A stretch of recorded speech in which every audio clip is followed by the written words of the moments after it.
자, 오늘 이웃 사랑에 대한 이런 가르침을 가지고 우리가 함께 말씀을 상고하고자 합니다. 우리가 성경을 쭉 읽어 나가다 보면은 구약 성경을 쭉 읽어 나가면 하나님께서는 그의 택한 백성들에게 살아가기 위한 어떻게 살아야 될 것인가 하는 삶의 지침을 준 것이 있는데 그 삶의 지침을 준 것이 뭐라 그랬죠? 예, 십계명의 말씀 잘했는데 율법이라 그랬어요. 율법이 십계명에 물론 속하지요. 율법을 주었어요. 율법. 그래서 율법은 어디에 이제 주로 기록이 되어 있냐면 이 모세오경에 기록이 되어 있죠. 모세오경 하면 뭐죠? 창세기, 출애굽기, 레위기, 민수기, 신명기 이 5권을 모세오경이다. 그래서 이 모세가 쓴 그런 책들 오경이다. 거기에 율법이 들어 있습니다. 그래서 학자들은 그것을 이제 잘 연구를 하게 됐죠. 그래서 하나님께서 그의 택한 백성들에게 그냥 자기 마음대로 살아라 이것이 아니라 분명한 어떤 삶의 지침을 주어서 그 지침대로 살아갈 때 모든 관계가 평화롭게 되고 아름답게 진행이 될 것이다. 이렇게 말씀해 주고 있어요. 그러니까 쉽게 말해서 이번 주제가 뭐라 그랬죠? 사회 질서라 그랬는데 그 율법의 가르침에 따라서 잘 우리가 그 가르침에 따라 순종하며 실천하며 살아갈 때 모든 관계가 회복이 되고 모든 질서가 잘 자리를 잡게 될 것이다. 이렇게 이제 말씀해 주는 거죠. 그러니까 이 율법이라는 것이 얼마나 중요한가를 우리가 깨닫게 됩니다. 그래서 학자들이 연구를 많이 하게 됐는데 그 모세오경에 기록된 율법이 기록해 놓은 것이 한 613개 정도 되더라 이렇게 연구한 바에 의하면 나오고 있습니다. 거기에서 두 가지로 나누게 되는데 긍정의 계명 그리고 부정의 계명. 이 긍정이라는 것은 뭐냐? 뭐뭇은 하라. 부정은 뭐냐? 뭐뭇은 하지 말라. 이것이거든요. 그래서 이제 조금 전에 십계명 말씀했는데 이 십계명을 가지고 볼 때 너무나 많은 그 율법의 종류이기 때문에 다 기억을 못할 수도 있죠. 그런데 그것을 잘 나눠보면 248개는 긍정의 계명, 뭐뭐 하라는 것이고 365개, 1년 365일이죠. 365개는 부정의 계명, 하지 말라 하는 그런 것으로 되어 있는데 그래서 그것을 잘 연구하는 분은 왜 248개는 긍정인가? 대략 사람들의 뼈의 마디수가 차이는 정도의 차이는 있지만 대략 한 250개 전후가 된다 그래요. 이거 뭐냐?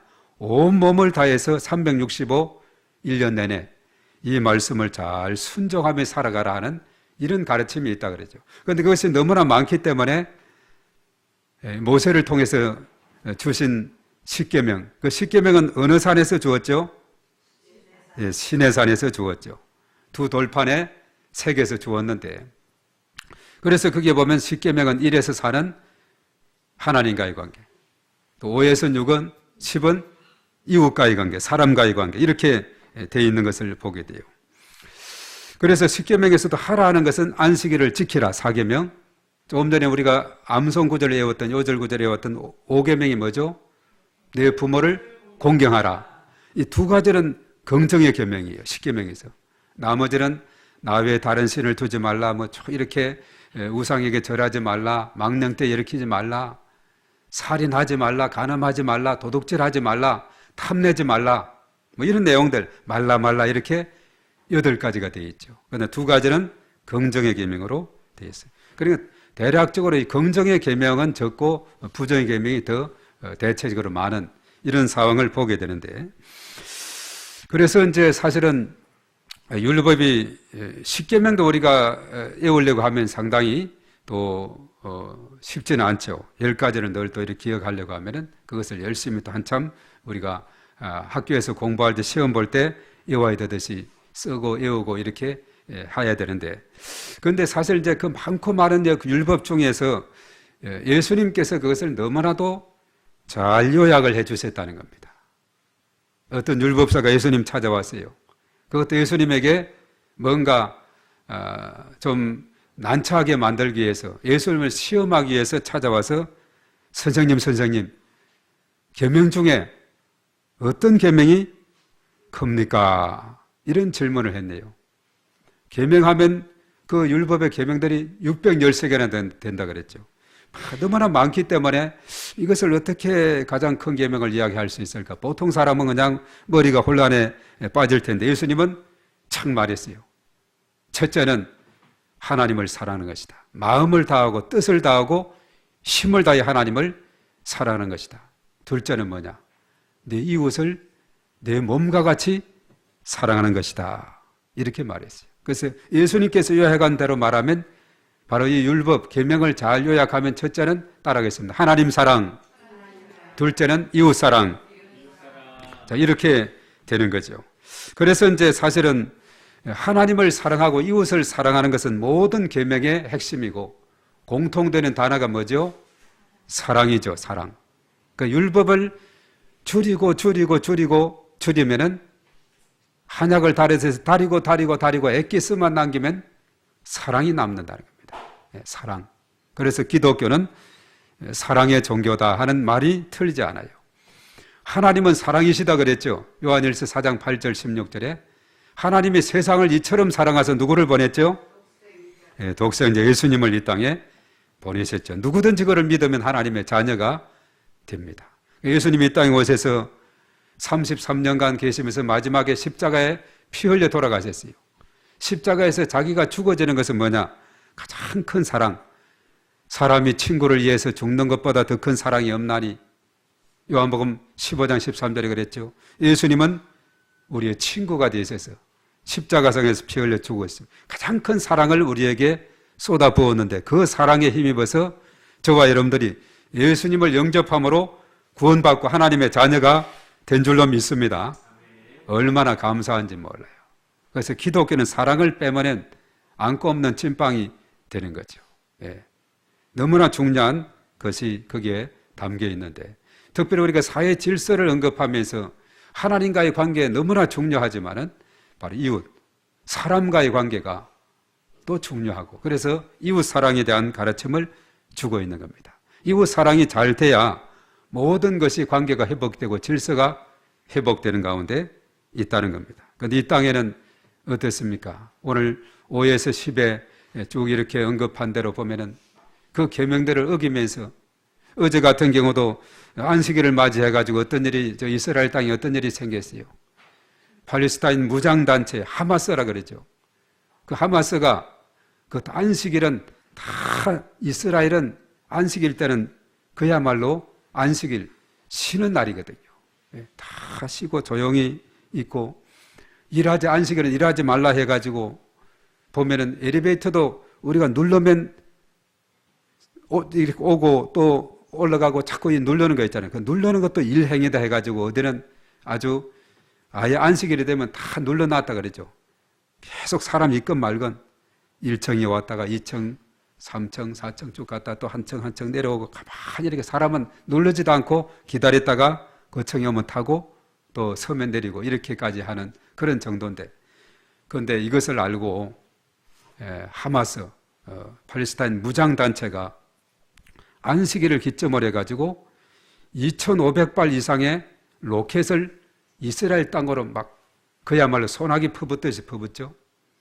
그리고 또 이제 여기 우리 서독살에도 보면 행거라이드 있죠. 그것을 타고서 또 무장 군인을 이스라엘 땅으로 그냥 간첩처럼 침투를 시켜서 또 이렇게 공격하도록 이렇게 수십 명을 침투시키고 이렇게 놓게 사는 거예요. 이스라엘은 가만히 있습니까? 또 바로 역공격으로 이렇게 하다 보니까 지금 그 땅은 지금 전쟁의 소용돌이 속에 젖어들어 있는 이런 상황을 보게 됩니다. 큰 빌딩을 향해서 그냥 미사일을 쏘고 하니까 폭파돼가지고 어제 여의도 불놀이 했지 않습니까? 막 완전히 그냥 폭발이 돼가지고 도시가 그래서 지금은 수백 명이 사망하고 또 수천 많은 사람들이 또 이렇게 부상을 입었다 이렇게 하고 있는데 정말 그 계명의 정신을 잘 이해를 한다면 살인하지 말라 했는데 정말 사람 살인하는 일이 그냥 너무나 가볍게 일어나는 지금도 우크라이나 땅에는 계속해서 전쟁이 일어나서 하루에도 수백 명씩 군인들이 양쪽에서 이렇게 사망자가 생기는 이런 안타까운 상황이 지금 지구촌에는 벌어지고 있다는 사실입니다. 오늘 이 말씀대로, 율법의 가르침대로 정말 하나님을 사랑하고 이웃을 사랑하는 마음을 가지게 된다면 온 땅이 얼마나 평화롭고 질서가 유지되는 아름다운 땅이 될 것인가, 이런 생각을 하면서 정말 우리는 하나님 앞에 간절히 기도하며 나가야 될 줄로 믿습니다. 하나님의 이 땅에 전쟁을 거치게 하시고 재난이 거치고 역병이 거치고 정말 이 땅이 평화로운 그런 아름다운 땅이 될 수 있도록 하나님 도와 주시옵소서. 자, 이렇게 우리가 기도하며 나아가야 될 줄로 믿습니다. 우리가 계명의 첫 번째가 하나님에 대한 것이라 그랬죠. 1에서 4계명이 그렇고 마음과 뜻과 목숨을 다해서 하나님을 사랑하라 했는데, 그리고 하나님을 사랑하는 자, 하나님을 경외하는 그에게 축복이 주어진다 하는 이런 말씀들이 성경에 무수히 있죠. 그렇기 때문에 헛된 우상을 버리고 하나님의 자녀로서 자신의 존재를 깨닫고 하나님을 사랑하고 복을 누리면서 살아야 한다, 이렇게 말했어요. 우리가 레위기 19장 1절에서 4절에 보면 하나님이 일찍이 모세에게 안식일을 지키며 하나님을 잘 섬기라, 오늘날 말하면 주일을 지키는 걸 말하고 있어요. 초대교회부터 바로 안식일은 토요일로 되어 있는데 주일은 예수님 부활한 날을 기점으로 해서 초대 예루살렘 교회부터 이 주일날 부활한 예수님의 그 날을 기념해서 예배를 드리는데, 이것을 잘 지켜야 될 것에 대해서, 그리고 하나님을 잘 섬길 것을 일찍이 모세에게 부탁했는데 이랬습니다. 여호와께서 모세에게 말씀하여 이르시되 너는 이스라엘 자손의 온 회중에게 말하여 이르라. 너희는 거룩하라. 이는 나 여호와 하나님이 거룩함이라. 너희 각 사람은 부모를 경외하고 나의 안식일을 지키라. 나는 너희의 하나님 여호와이니라. 너희는 헛된 것들에게서 향하지 말며 너희를 위하여 신상들을 부어 만들지 말라. 나는 너희의 하나님 여호와다. 이렇게 말하고 있습니다. 자, 그러면서 이스라엘 백성들은 자신의 자녀들에게 하나님의 이 말씀을 잘 가르치라, 이렇게 말했어요. 우리가 신명기 6장 대표적으로 4절에서 9절 쉐마 이스라엘, 쉐마 들으라 이스라엘이죠.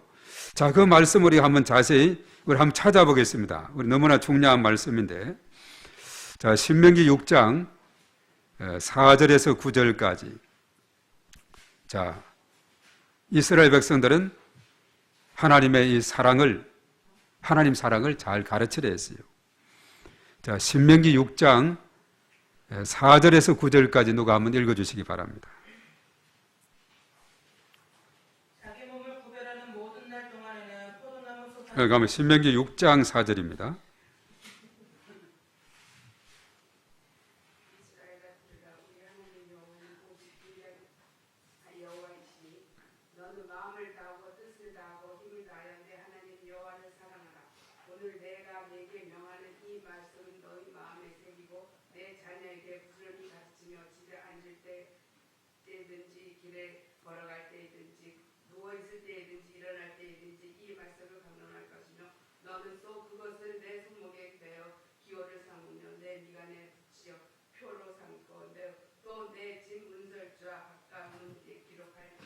아멘. 자, 이런 말씀, 하나님을 사랑하는 이 말씀을 7절에서 보면 그 나와 있네요. 7절을 우리, 자, 7절을 자세히 보세요. 시작.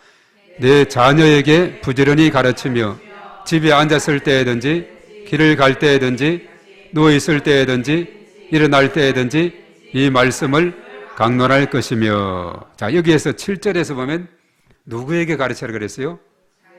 내 자녀에게 부지런히 가르치라 했는데, 자, 자녀에게 가르친다는 것은 무엇을 의미하느냐? 누가 가르치게 되죠? 부모님에게 주어진 그런 중요한 가르침이 되고 있어요. 자, 하나님 사랑에 대한 이 가르침을 내 자녀에게 부지런히 가르치며 이렇게 말하고 있어요. 그러면서 이제 그것을 쭉 어느 정도 하느냐? 8절 그 다음 절 봅니다. 시작.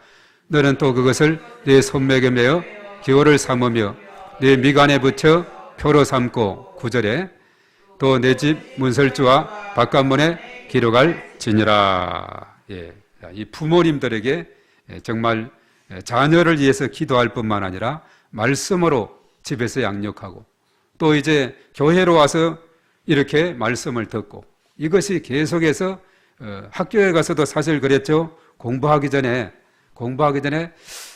포켓 성경 같은 거라도 조금은 성경이라도 가지고, 아니면 요즘 휴대폰에도 성경 앱을 깔면은 얼마든지 다 또 읽을 수가 있죠. 한 장을 읽고 기도하고 그리고 수업에 임하게 되면 하나님이 지혜를 주시더라 하는 거죠. 예. 그래서 집에서나 또 학교에서나 교회에서 하나님 말씀이 늘 함께하는 그런 삶이 될 수 있도록 우리가 계속 기도하고 지원하고 또 인도해 주어야 될 줄로 믿습니다. 그래서 이제 이러한 하나님 사랑에 대한 것을 이렇게 정말 가정에서나 그리고 학교에서는 스스로 익힌 그 방법대로 해가지고 나아가고, 또 교회에서 배운 대로 교회에서나 이렇게 하나님 사랑을 실천하고, 계명의 두 번째는 뭐냐면 이웃 사랑에 대한 것이라 그랬죠. 오늘 아까 읽었던 대로 5에서 10계명에 해당되는 부분인데, 이웃을 사랑할 때 어떻게 사랑하라 그랬죠? 네, 내 몸같이, 자기 자신같이 사랑하라 그렇게 말했어요. 그것은 이제 레위기 19장 18절의 말씀이 이웃을 내 자신같이 사랑하라 하는 그런 말씀이고, 좀 전에 읽었던 신명기 6장 4절 이하에 하나님을 마음과 뜻과 목숨을 다해서 사랑하라 이렇게 말씀을 했죠. 이렇게 이웃과의 관계, 사람과 사람과의 관계 속에서 부모, 그리고 또한 그 주변의 친구들, 이웃들, 이런 관계 속에 있어서 정말 부모의 권위를 존중하고, 그리고 생명을 존중하고, 그리고 모든 주변 이웃의 소유권을 존중하고, 그리고 거짓말 하지 않는 말에 책임을 지라는 거죠.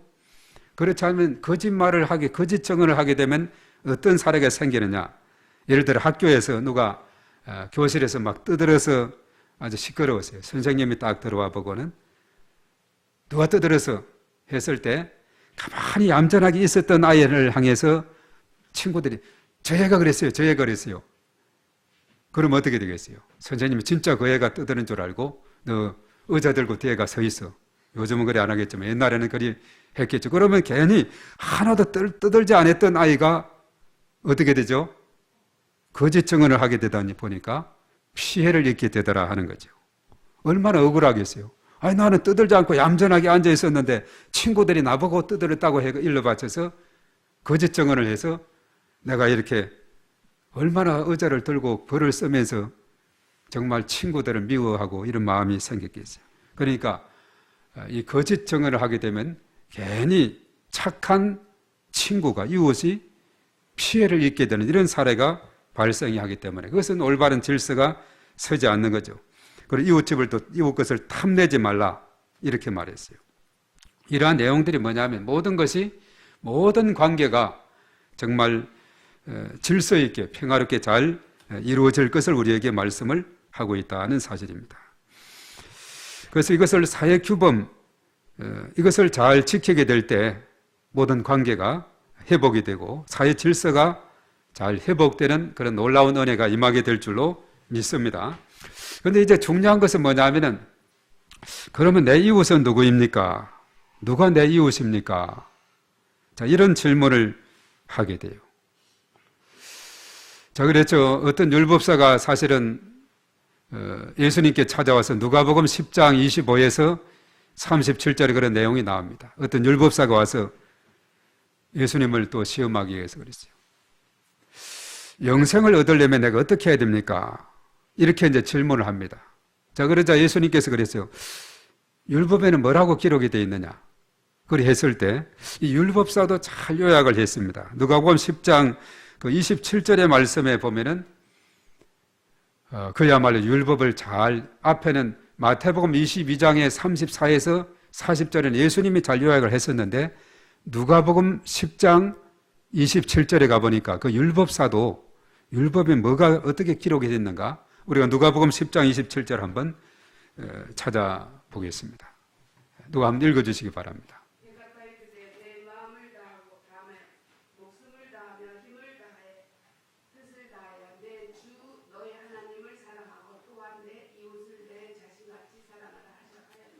아멘. 자, 오늘 앞에 있는데, 자, 율법이 뭐라고 기록이 됐나 했을 때 율법사가 대답합니다. 27절 다 같이 읽습니다. 시작. 대답하여 이르되 내 마음을 다하며 목숨을 다하며 힘을 다하며 뜻을 다하여 주 너의 하나님을 사랑하고 또한 내 이웃을 내 자신같이 사랑하라 하였나이다. 얼마나 율법사도 딱 한 절로 이렇게 그 거대한 율법을 요약했죠. 그러니까 율법사지요. 앞에는 예수님께서 좀 길게 요약했는데 그렇죠. 여기서 사실은 마음을 다하고 뜻을 다하고 힘을 다하고 목숨 다한다는, 사실 이것은 다 같은 의미를 지니고 있어요. 생명 다해, 모든 힘을 다해, 이것을 의미하고 있습니다. 그래서 하나님 사랑은 대충 시간 나면 교회 와서 예배드리고 하나님 사랑은 이것이 아니에요. 가장 이 마음을 다하고 힘을 다하고 뜻을 다하고 목숨을 다한다는 것은 뭐냐면 가장 우선으로 하나님 사랑을 실천해야 된다. 또 이웃 사랑도 그냥 뭐 형편 봐가지고 형편이 되면 사랑이 아니라 내 자신같이, 내 몸과 같이 사랑하라, 이렇게 말씀을 했죠. 그래서 사실 이제 이런 말씀했을 때 하나님 사랑, 이웃 사랑을 내 자신같이 하라 했는데, 그러면 내 이웃은 누굽니까? 이렇게 질문을 했죠. 그때 예수님께서 한 예화를 듭니다. 어떤 사람이 예루살렘에서 여리고로 가는 사람이 있었는데 중간에 강도떼가 있어서 만났다. 예루살렘은 해발 한 800m 정도 되는 고지대입니다. 오늘날 우리로 말하면 대관령 정도가 한 800m 정도 돼요. 그저께 얼음이 거기는 얼었다 그랬죠. 우리가 그 지역에 있었는데 아침 온도가 3도까지 떨어졌어요. 높은 고지대. 그리고 이제 강릉 쪽으로 넘어가려고 하면 요즘은 터널이 돼서 그 대관 휴게소를 사용을 잘 안 하지만 옛날에는 다 그 가면 얼마나 시원했는지 몰라요. 그 한참 고개를 넘고 넘어가면 강릉이 있어요. 바로 여리고가 그런 모양 같아요. 높은 지대 예루살렘에서 이제 낮은 지역 여리고 쪽으로 가다가 언제나 산악 지역은 강도 떼들이 많이 있었습니다. 옛날에.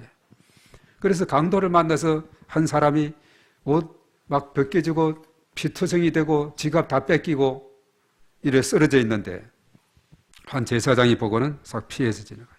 근데 이 사람도 피해서 지나가요. 근데 어떤 사람이 다 그 사람 보고 야 불쌍하다. 누가 그랬죠? 예, 사마리아 사람이 그랬어요. 그래서 선한 사마리아인의 비유다 이렇게 말하죠. 그래서 불쌍히 여기서 기름을 바르고 포도주를 바르고, 옛날에는 뭐 치료의 약이 그렇게 많지 않기 때문에 이것들이 다 치료약이 돼요. 그 상처에다가 기름을 붓고 포도주를 이렇게 발라서, 아마 이 사람은, 사마리아 사람은 비상 요즘 말해서 의약품을 지니고 다닌 것 같아요. 그리고는 자기의 나귀에다가 태워서 주막으로 가서 거기서도 또 이렇게 치료를 해주고, 이튿날 아침 오면서 주막 주인에게 2데나리온, 바로 이틀치의 노동자 품삯입니다. 10만 원을 치면 한 20만 원 정도를 주면서 이 사람을 좀 잘 치료해 주십시오. 그런데 사마리아 사람하고 이 강도 만난 사람은 전혀 알지 못하는 사이입니다. 사마리아 사람이 2데나리온을 주면서 잘 보살펴 주십시오. 만약에 부족하면 제가 돌아오는 길에 들릴 텐데 그때 제가 더 지불해 드리이다. 이럴 때 예수님께서 이 셋 중에 누가 강도 만난 자의 이웃이 되겠느냐? 뭐라 그랬죠? 자비를 베푼 자니이다. 누가 자비를 베풀었어요? 사마리아 사람이 자비를 베풀었죠. 그래서 선한 사마리아인의 비유. 그것은 뭘 의미하고 있느냐? 강도 만난 자는 뭡니까? 도움이 필요한 자거든요. 도움이 필요한 자에게 정말 그를 상처를 싸매주고 치료해주고, 또 자신의 주머니를 털어서 그 치료의 약을 더 쓰도록 이렇게 해주고, 그래서 진정한 강도 만난 자의 이웃은 이 사마리아 사람이다. 이렇게 말하고 있죠. 이런 사람. 그래서 사마리아 사람 뭐냐? 이웃은 뭐냐? 도움이 필요한 자에게 도움을 주는 것을 말하고 있어요. 제가 군대에서 인격 교육할 때 이 구절을 많이 인용을 했었어요. 누가복음 10장 25에서 37절에 있는 이 내용을 가지고 가는 곳곳마다 많은 소초 부대원들이, 동해안 부대에 있을 때 처음 갔을 때 삼척, 동해 이 일대 62개의 해안 부대 소초가 있는데 다 이렇게 방문하고 또 교육하고 일할 때, 때로는 중대장이 같이 대동하면서 있을 때 교육할 때 그래요. 그때 이제 이 말씀하면 상당히 감동을 받아요. 군대에서 강도 만난 자는 누구인가? 관심사병이다 그랬어요. 그 당시에는. 이 적응을 잘 못해요. 왕따사병. 적응을 잘 못하기 때문에 또 성격에 장애가 있어서 잘 어울리지를 못하고 이런 사람들이 꼭 뭘 일으키느냐? 사고를 일으키게 되거든요. 군 지휘관들은 사고가 없는 것이 최고예요. 예. 사고를 내게 되면 진급하는 데도 영향이 있기 때문에 그래서 사고가 안 나고 모든 병사들이 잘 적응해서 사고 잘 나고 어떤 또 사격대에 나가면 잘 쏘아서 우승을 하고 또 하여튼 이것인데 가장 중요한 것은 사고가 나야 돼. 예. 그렇기 때문에 군대에서 군목들을 지휘관들은 아주 대환영을 할 수밖에 없는 믿는 지휘관이건 안 믿는 지휘관이건 아주 환영을 하고 우리 아이들 좀 교육해 달라고 저 좀 관심사병이 있는데 좀 상담도 해달라고 뭐 이렇게 부탁을 하고 있죠. 그리고 가서 좀 이렇게 이 말씀하면 이 강도 만난 자 이야기하면 지휘관들이 아주 은혜를 많이 받아요. 우리 부대 안에도 저기 이런 아이들이 좀 있는데 그런 아이들 잘 보살펴서 적응을 잘하게 하고 좀 군 생활을 잘할 수 있도록 이렇게 하게 되면 그 군 부대가 사고 없는 그런 부대가 되기 때문에 얼마나 정말 좋아하는지 모릅니다. 그래서 때로는 중대원들 다 모여놓고 이렇게 교육도 하기도 하고 뭐 이렇게 하면 중대장이 나중에 좋으신 말씀 너무나 감사합니다. 참 감동 많이 받았습니다. 이렇게 이야기들을 많이 하게 되거든요. 정말 이 강도 만난 자, 도움이 필요한 자입니다. 관심사병들, 적응을 못하는 사람들. 오늘 이 땅에도 마찬가지. 우리 주변을 바라볼 때도 예수님을 알지 못해서 삶에 방황하고 좌절하고 절망과 두려움과 공포 속에 살아가는 그런 사람들에게 우리는 바로 좋은 이웃이 되어야 될 줄로 믿습니다. 그리하게 될 때 하나님의 칭찬을 받게 될 것입니다. 때로는 신앙인들이 착각하는 것이 있어요. 내가 하나님만 잘 믿으면 된다는 생각으로 하나님과의 관계가 좋으면 다 좋은 것이 아닌가 이렇게 생각하는 착각이 있는데 하나님과의 관계를 너무 중요시하다 보면 하나님이 사랑하신 사람들과 그 영혼에 대한 사랑을 소홀히 하는 경우가 있습니다. 때로는 교만하기 쉽고 또 다른 연약한 자들을 무시하기 쉽습니다. 특별히 기도원에 가서 며칠간 금식하고 간절히 기도하게 되면 참으로 주의해야 될 것은 겸손의 마음이 중요해요. 교만을 내려야 됩니다. 겸손해야 돼요. 왜냐하면 자신은 열심히 기도해서 성령 받고 은혜 받고 능력 받아서 자신이 최고인 줄 알거든요. 저 사람들은 기도도 제대로 하지 않고 뭐 이렇게 해가지고 무시하고 깔보는 경우인데 그 은혜를 다 쏟아버려요. 은혜를 많이 받을수록 겸손의 자리로 내려와서 잘 섬기고 그 받은 은혜를 가지고 주변을 돌아보면서 사랑을 실천하고 이웃 사랑을 실천하고 이러하게 될 때에 정말 하나님의 영광이 될 줄로 믿습니다. 그래서 우리는 하나님을 사랑할 뿐만 아니라 나머지 6가지 계명도 우리가 잘 그것을 사랑과 신뢰 속에서 실천을 해야 됩니다. 우리가 실천 가능한 그런 계명들로 다 구성이 되어 있어요.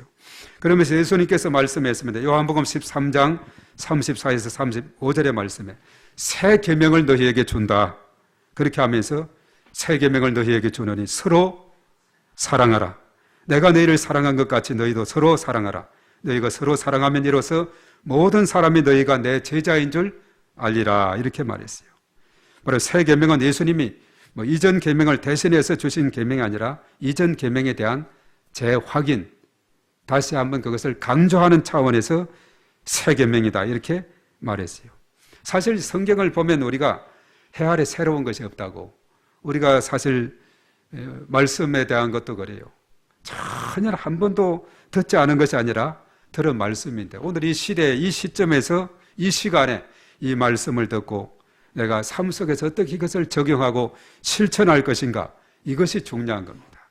새 계명이다 하니까 전혀 새로운 계명인 줄 아는데 전에 있던 것을 서로 사랑에 대한 계명이 전에 있던 그 계명이잖아요.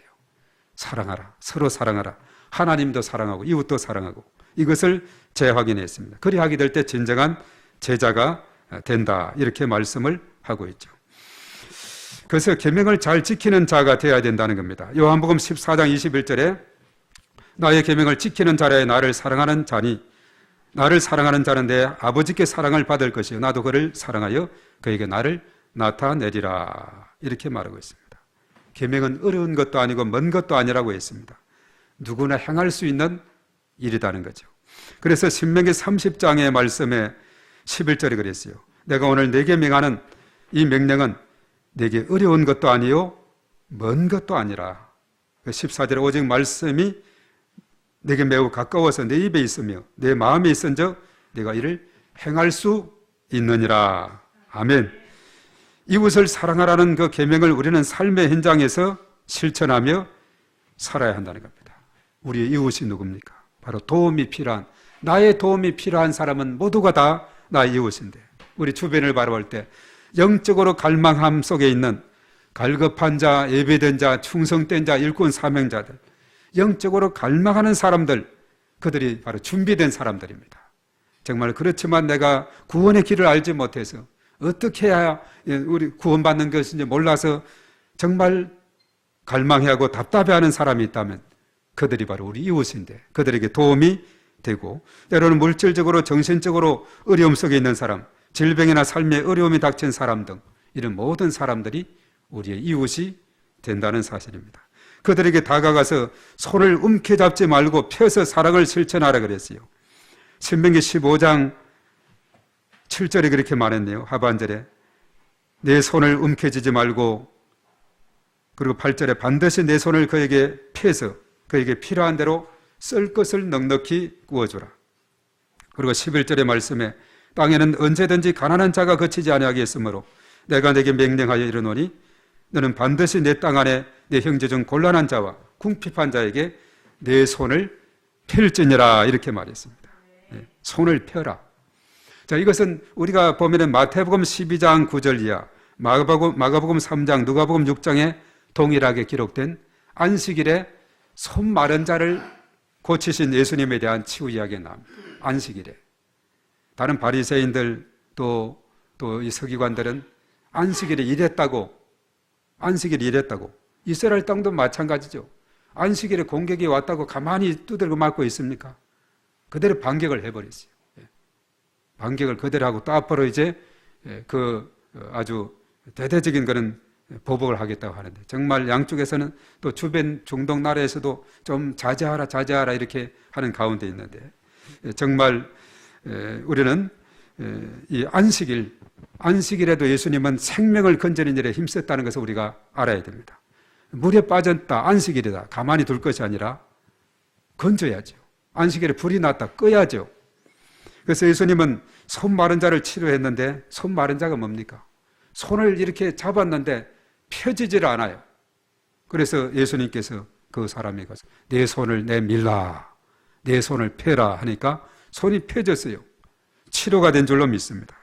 자, 이것은 뭐냐 하면은 우리의 삶 가운데 나 자신만을 위해서 움켜쥐고 있는 이런 삶을 하나님 기뻐하지 않습니다.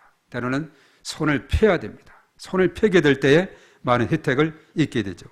언젠가 그랬죠. 태국에 원숭이 사냥하는 소년이 있었는데 그의 비법이 뭐냐? 원숭이는 움켜잡으면 펼 줄을 모릅니다. 조롱박에다가 쌀을 넣어놓고 나무에 매달아 놓으면 원숭이가 처음엔 막 손을 좁혀가지고 넣었다가 한 움큼 잡으면 도저히 손이 빠지지 않아요. 그것을 이용해서 이제 원숭이가 손을 넣고 막 이렇게 흔들면 가서 이렇게 딱 잡아서 시장에 가서 5달러 이런 식으로 팔아먹는 그런 소년이 있다 그러죠.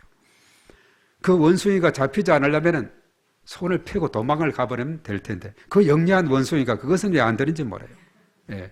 탐심이 문제예요. 탐심이 우상 숭배를 했는데, 그렇게 영리해도 손 펼 줄을 몰라. 이건 내가 잡았다, 이거 잡았다, 이것만 그냥 하다가 결국 잡히게 되는 것을 보게 되죠. 자, 하나님으로부터 받은 사랑을 흘려보내는 성숙한 그리스도인이 되어서 하나님께 큰 영광 돌리는 그런 삶을 통해서 하나님을 사랑할 뿐만 아니라 이웃 사랑을 잘 균형 있게 실천하는 일에 힘쓰는 저와 여러분들이 되어야 될 줄로 믿습니다. 그러하게 될 때 하나님께서 하늘의 문을 활짝 열어주시고 약속된 그 놀라운 복을 저와 여러분들에게 풍성히 채워주실 줄로 믿습니다. 주님의 은혜가 늘 충만하기를 주님의 이름으로 축복합니다. 자, 오늘 이 말씀 우리가 생각하면서 우리 다 같이 하나님 앞에 기도하며 나가겠습니다. 우리 주여 하면 기도하겠습니다. 주여, 존귀하신 하나님 아버지 감사를 드립니다. 이 땅에 살아가는 동안에 하나님의 자녀로서 우리들에게 주신 하나님의 그 약속의 말씀을 굳게 붙잡고 우리가 그 말씀을 실천하며 살아가는 저희 모두가 되게 하여 주시옵소서. 말씀을 듣기만 하고 행하지 않는 삶이 아니라 그 말씀을 들은 대로 또 우리가 실천하며 적용하며 살아가는 저희들이 되게 도와주시옵소서.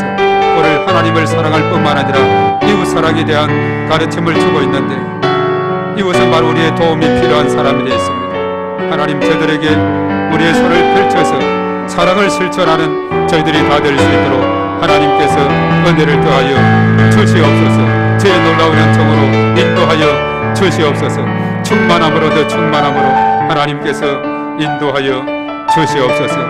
주님을 찬양합니다. 주님 영광 받아 주시옵소서.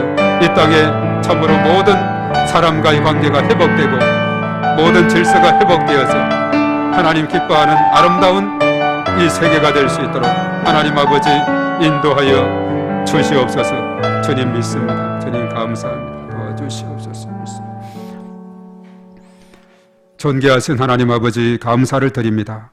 이웃을 내 몸과 같이 사랑하신 그 말씀을 우리가 굳게 붙잡고 우리가 이 땅에 살아가면서 우리의 좌우를 살피게 하시고 도움이 필요한 자들에게 그리스도의 사랑을 펼치는 저희 모두가 되게 하여 주시옵소서. 영적으로 갈망하는 자들에게 복음을 전해서 주께로 인도하게 하시고 여러 가지 삶 가운데서 곤고하고 무거운 짐 가운데 방황하고 절망과 공포와 두려움 속에 있는 자들에게 기쁨의 복음을 전달하는 저희들이 다 될 수 있도록 은혜를 더하여 주셔서 참으로 우리 주변의 오이코스들이 하나님께로 다 나오게 하시고 하나님의 은혜 안에서 복된 삶을 마음껏 누리며 나아가는 저희 모두가 되게 하여 주시옵소서. 모든 것 주님께 감사하며 예수님의 이름으로 기도하옵나이다.